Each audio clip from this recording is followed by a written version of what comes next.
Jadi untuk pertanyaan yang pertama yaitu apa pandangan dari aliran gereja Bapak mengenai intermediate state? Intermediate state. Jadi apa pandangannya? Kalau intermediate state itu kan berarti masa antara. Mengapa disebut masa antara bagi kami atau bagi saya khususnya? Karena kita ada di dalam ruang dan waktu. Jadi karena kita ada di dalam ruang dan waktu, maka ada istilah masa antara. Masa antara itu adalah peristiwa dan sebuah kondisi di mana seseorang yang telah meninggal dunia, yaitu orang-orang yang percaya ataupun tidak percaya, di mana arti meninggal dunia itu karena manusia sudah berdosa, upah dosa adalah kematian. Kematian itu di dalam konstruksi Alkitab, itu artinya adalah terpisah tubuh dari roh, terpisah hubungan Tuhan dan manusia, terpisah untuk selamanya. Itu bicara kematian. Nah, di dalam periode hidup manusia di bumi ini, ada yang namanya terpisah tubuh dengan Tuhan, tubuh dan roh. Terpisahnya tubuh dan roh itu diwujudkan atau dinyatakan melalui kematian itu. Jadi tubuh kembali kepada tanah, roh kembali kepada Tuhan. Kalau dia orang percaya, artinya ada rekonsiliasi, pemulihan, perbaikan dengan Tuhan Allah semasa hidupnya, maka kematian rohani sudah tidak terjadi lagi, yang ada adalah kehidupan rohani yang baru. Tetapi tetap mengalami kematian fisik, terpisahnya tubuh dari roh. Tubuh walaupun Adam dan Hawa yang asal usulnya berbeda dengan kita dalam pembentukan tubuh kita, karena tubuh Adam dan Hawa itu berbeda dengan pembentukan tubuh kita. Adam dari debu tanah dibentuk, diberi nafas hidup, menjadi makhluk hidup. Sementara Hawa diberikan pembentukan tubuhnya dari rusuk Adam, lalu diberikan daging, lalu diberi nafas hidup. Jadi unsur pembentuknya berbeda. Sementara keturunan Adam dan Hawa, pembentuknya tubuh kita itu dari hasil konsepsi sperma laki-laki dan sel telur perempuan, yang akhirnya terbentuk di rahim karena memang ada sistem tubuh yang membentuk tubuh manusia di rahim, sehingga terbentuklah tubuh manusia. Tapi pada saat kapan itu rohnya dihembuskan oleh Tuhan, diberikan hidup pada momen konsepsi, sehingga terjadi yang disebut dengan makhluk hidup. Nah, ini adalah terbentuknya manusia. Nah, ketika manusia itu mengalami kematian, maka tubuh yang dari awal itu, yang fisik ini, itu mengalami keterpisahan. Tubuh kembali ke debu tanah. Secara konsep antropologinya, memang manusia yang punya tubuh ini terlihat kematiannya dari fungsi otaknya sudah mati, fungsi-fungsi indrawinya sudah mati, fungsi-fungsi anggota tubuhnya lain sudah mengalami kematian. Lalu rohnya juga sudah terpisah. Jadi betul-betul namanya kematian itu yang satu fungsi tubuhnya ini mengalami kematian, jadi debu tanah nantinya dalam proses waktu bisa dipercepat, tapi rohnya tidak. Mengapa? Rohnya itu bersifat kekal. Nah, ada di masa yang disebut intermediate state. Nah, roh ini pada posisi seperti apa di sana? Kalau di dalam keyakinan atau pengajaran reform, roh itu di satu tempat, tidak diberitahu di mana, hanya tafsir memberikan penjelasan bahwa itu ada di Firdaus, bukan di Eden, karena Eden di bumi, di Firdaus. Tapi Firdaus itu seperti apa? Memang itu adalah ruang, tetapi juga sekaligus itu ada batasan waktu. Makanya disebut masa intermediate state. Nah, di situ bagi orang percaya akan ada di dalam bersama dengan Tuhan di Firdaus, karena Allah Maha hadir dan dia bisa menyatakan diri, dan manusia ada di sana, disediakan tempat yang disebut ada masa, berarti ada ruang. Karena intermediate state itu bukan hanya bicara tentang waktu, tapi juga ruang. Ruang adalah waktu, waktu adalah ruang. Kalau ada ruang pasti ada waktu, kalau ada waktu pasti ada ruang. Maka di sanalah dia. Nah, roh itu ada di sana, tetapi ada dua kelompok.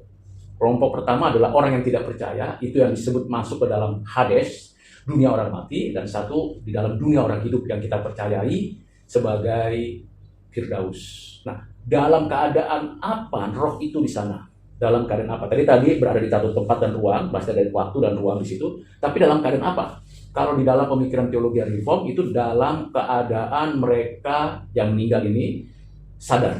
sadar, bukan hanya sadar dalam pengertian kalau Tuhan Yesus pernah berkata bahwa itu berarti sedang tidur, tidur pun dalam kondisi kesadaran. Jadi kesadaran itu memang sulit dicari tolok ukurnya.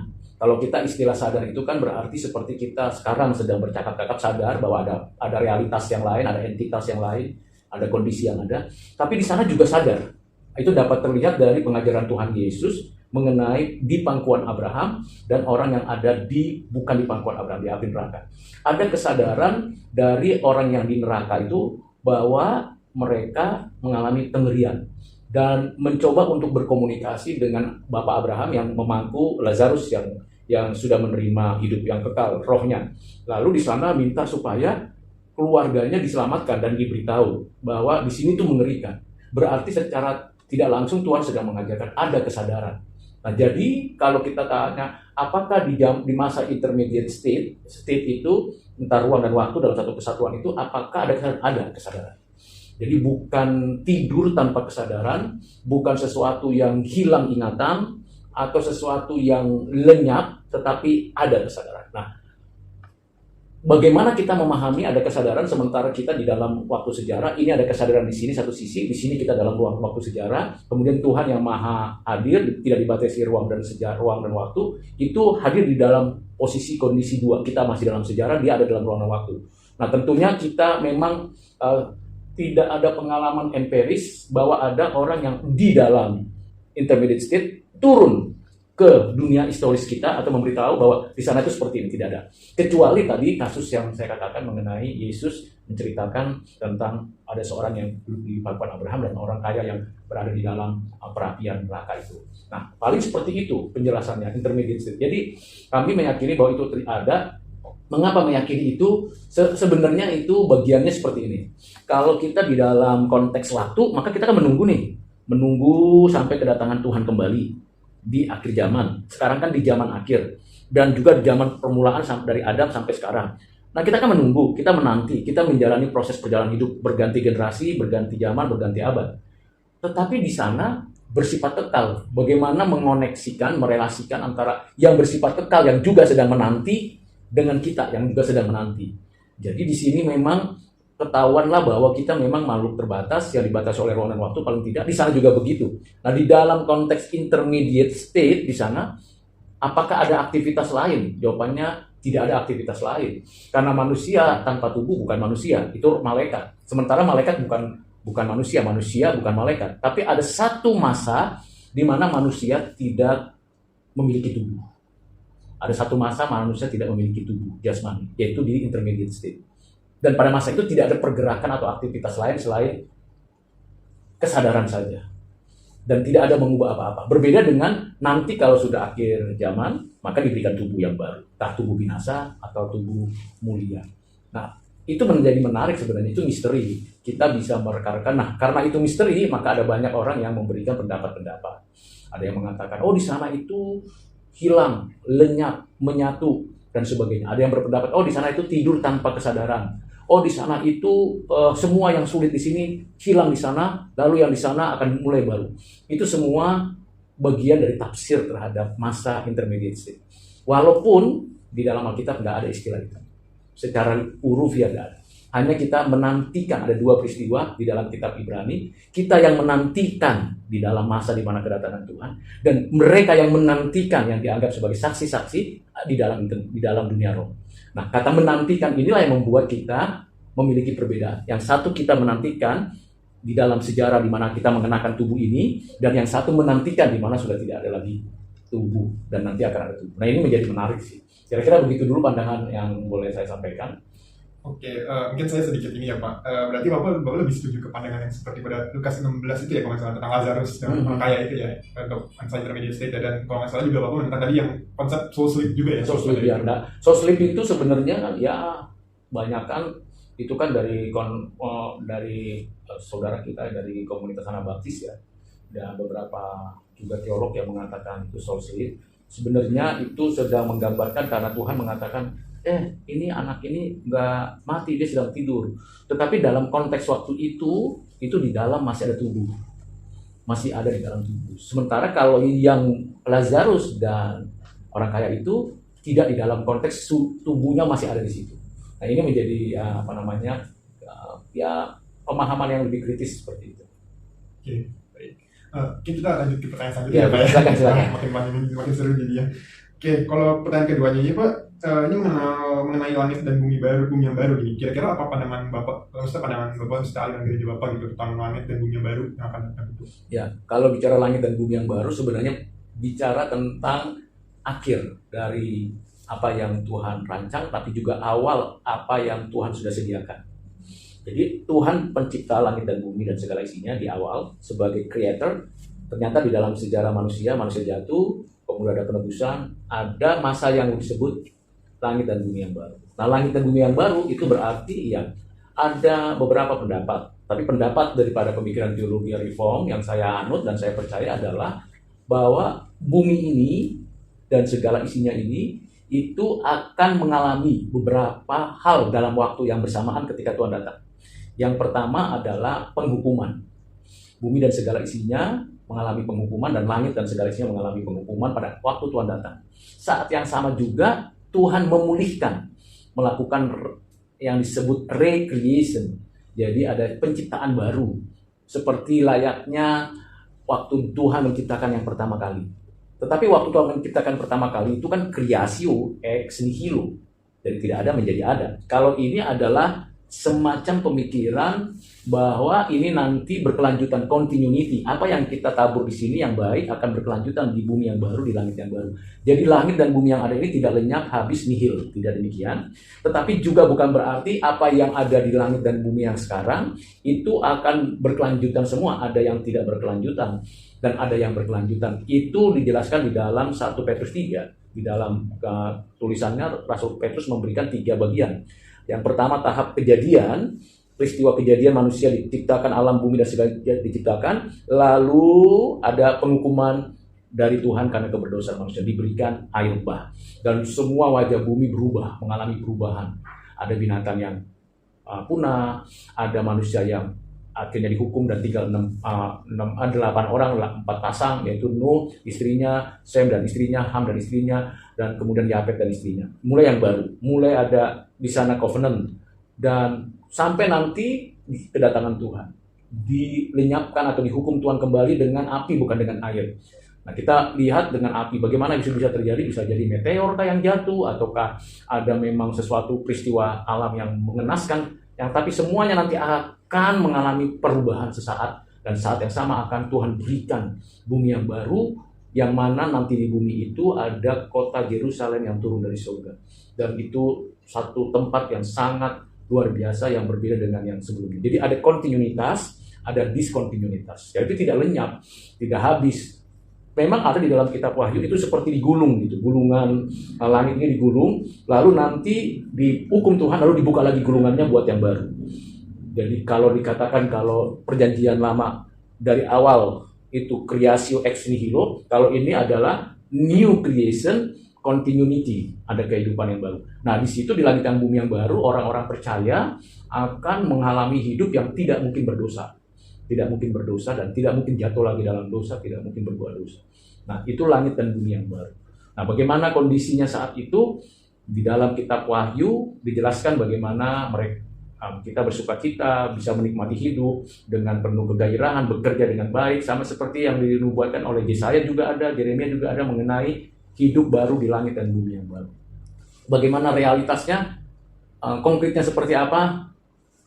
Paulus pernah mengatakan, apa yang tidak pernah kamu pikirkan, tidak pernah kamu kecap, tidak pernah kamu rasakan, itu ada di sana. Bagaimana memikirkan yang tidak ada? Bagaimana bisa? Tapi bagaimana bisa memikirkan yang di sana, yang tidak ada di sini? Padahal kita bisa memikirkan ke sana. Itu menjadi sesuatu pertanyaan filosofis sekaligus teologis. Memang itulah. Nanti bagaimana? Apakah nanti kemajuan teknologi, saya yakin di sana, keyakinan saya ya, kalau ini keyakinan saya, jauh lebih luar biasa hebatnya. AI itu belum apa-apa. AI itu belum apa-apa. Kemampuan manusia di dalam menemukan berbagai pengetahuan dan teknologi itu belum apa-apa dibandingkan nanti di sana. Dan akumulasi semua proses pembelajaran manusia di bumi ini sampai nanti di sana itu berkelanjutan. Tidak ada yang terbuang yang baik yang di sini. Dia akan dilanjutkan. Nah, itu konsep dari cara berpikir yang saya terima dari pemikirannya Calvin, kemudian Abraham Kuyper, kemudian pemikiran juga dari orang-orang seperti Bavinck, John Frame, dan banyak lagi. Tim Keller juga memberikan penjelasan itu kalau baca bukunya tentang creation. Itu menarik sekali, banyak sekali buku-buku tentang pengharapan-pengharapan di sana. Sehingga orang-orang Kristen tidak berhenti hanya memikirkan yang di sini, karena di sana jauh lebih menyenangkan dan jauh lebih maju. Kira-kira begitu dulu untuk sementara. Terima kasih. Menarik ya Pak. Jadi intinya kalau sebagai besar langit dan bumi baru itu suatu hal kita sebagai orang yang percaya ya, kita tuh harus look forward gitu, begitu, dan sudah pasti kita dijadikan suatu hal yang baik itu gitu Pak ya. Tadi kan tidak ada ini kan, tidak ada tubuh ini lagi kan, kita sudah roh. Nanti di langit dan bumi yang baru kita punya tubuh yang baru, tubuh mulia yang tidak lagi mengalami kerusakan. Nah itu mesti dijelaskan, mesti tahu itu. Jadi nanti kita ada di sana, hidup di sana. Dalam masa itu, waktu itu, kita tidak lagi mengenakan tubuh ini. Tubuh ini kan jadi tubuh tanah. Lalu nanti kita akan mengalami tubuh yang baru. Nah bagaimana kalau orang belum meninggal nih waktu Tuhan datang? Itu sesaat akan diubah oleh Tuhan, mendapatkan tubuh yang baru. Tentu berbeda tubuhnya dengan tubuh Yesus. Nah ini menarik. Tubuh Yesus itu kan memang di rahim Maria dibentuk. Tapi benihnya bukan dari Maria dan dari Yusuf. Tapi selama dia mengalami perjalanan hidup seperti tubuh kita, makan, minum, berpakaian, dan seterusnya. Lalu ketika dia meninggal, dia tidak pernah mengalami pembusukan dalam pengertian seperti kita akan copot-copot semuanya. Dan tubuh yang dibangkitkan itu tubuh jasmani yang itu. Maka dia bisa tunjukkan ini lubang paku dan ini lambung. Kalau kita menunjukkan apa? Paling kita tunjukkan ya sudah jadi tubuh tanah, nggak bisa. Jadi agak berbeda memang, tubuh Yesus berbeda karena prosesnya juga berbeda. Beda dengan kita, tubuh Adam dan Hawa berbeda, tubuh kita berbeda, tubuh Yesus berbeda. Tapi nanti di langit dan bumi yang baru, semua tubuh itu yang percaya Tuhan mulia. Termasuk mungkin Adam dan Hawa di sana, yang tidak sama dengan kita tubuhnya. Bagaimana tubuh yang mulia? Ya manusia, seperti kita layaknya. Kita kenal satu sama lain di bumi itu, kemudian kita bisa saling menyapa. Apakah ada kawin mengawinkan di langit dan bumi yang baru? Tidak ada lagi. Populasi di langit dan bumi yang baru tidak bertambah karena jumlahnya tetap. Populasi di dalam dunia kita sekarang ini akan bertambah karena jumlahnya belum tetap. Jadi di sana tidak ada kawin mengawinkan karena jumlahnya tetap dan sudah seperti itu penetapannya. Misalnya 1 miliar saja, ya sudah 1 miliar, tidak boleh tambah, nggak bisa tambah, nggak bisa kurang. Dan di langit dan bumi yang baru itu banyak hal-hal yang kita tidak bisa, sebenarnya bisa masuk akal, bisa kita hitung pengaturannya. Oh ini begini, akan begini, ada pengaturan. Itu tambahan saja, yang penting supaya kita jangan pikir kita seperti malaikat, kita tanpa tubuh. Bahaya itu nanti. Jadi kita jadi malaikat, bukan hidup seperti malaikat, tapi tidak kawin mengawinkan karena jumlahnya tetap. Tapi kita mengetahui bahwa si A itu laki-laki, si B itu perempuan, yes. Tetap ada 2 jenis kelamin. Tetapi 2 jenis kelamin ini tidak untuk lagi bertambah banyak. Cukup jumlahnya. Nah kira-kira begitu tambahannya. Oke, Tuhan berkati kalian. Sukses ya. Iya, terima kasih Pak.